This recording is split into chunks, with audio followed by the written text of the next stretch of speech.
Magandang hapon po sa iyong lahat mga guys. Welcome po sa aking channel. Today's bibigyan po kayo ng tip sa settings ng carburetor ng Kawasaki Barako 2175. Applicable po yan sa version 1 at version 2 at latest model. Ayan.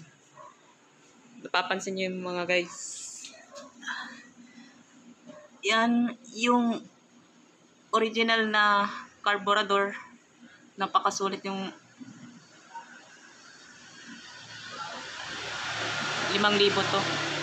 Yan, sulit na to guys. Kesa replacement or pipitsugin na carburetor. Kaya kapag kinabit nyo na pipitsugin or made in China na carburetor ay hindi po magkaigi. Ito po yung settings ng original na carburetor is 2.5 turns out or 2.5.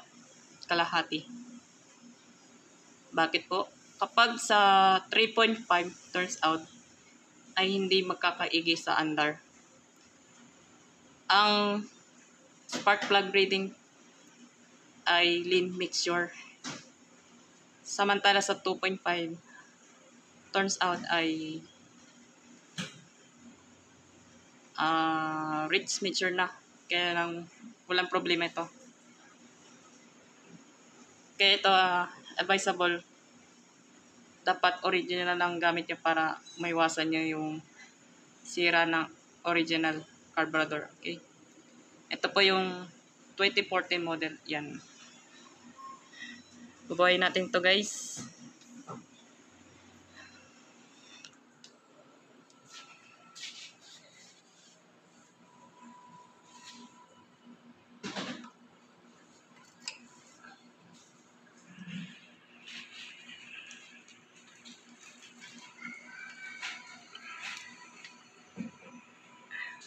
Ayan.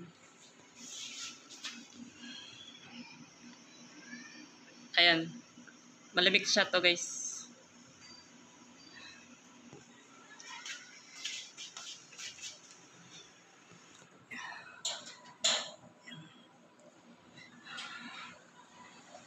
Start natin.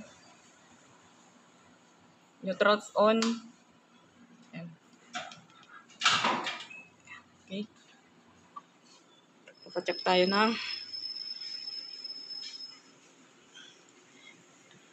ito. Huwag natin pipitin ng cylinder guys. See? 1, 2, 3.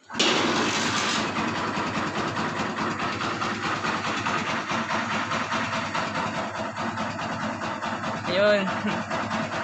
1 kick na siya.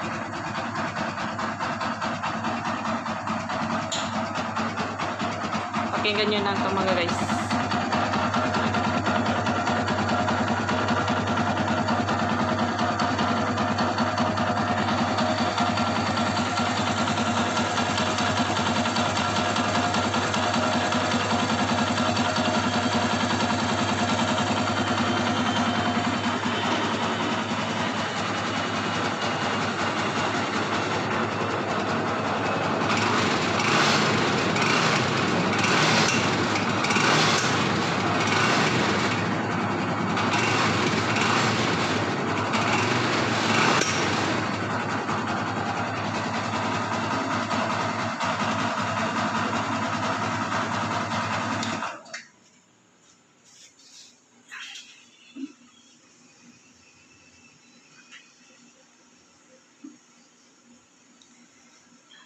Yan po guys, 2.5 turns out po. Parehas po ng Barako 1 at Barako 2. Pati yung latest model na Barako 2. Ayan. Kaya wag kayo magbase sa 3.5 kasi hindi yan makaigi yun sa andar. Kaya hanggang ang settings ito ay 2 to 3 turns out lang to mga guys. Okay? Abangan po nyo sa aking vlog na to.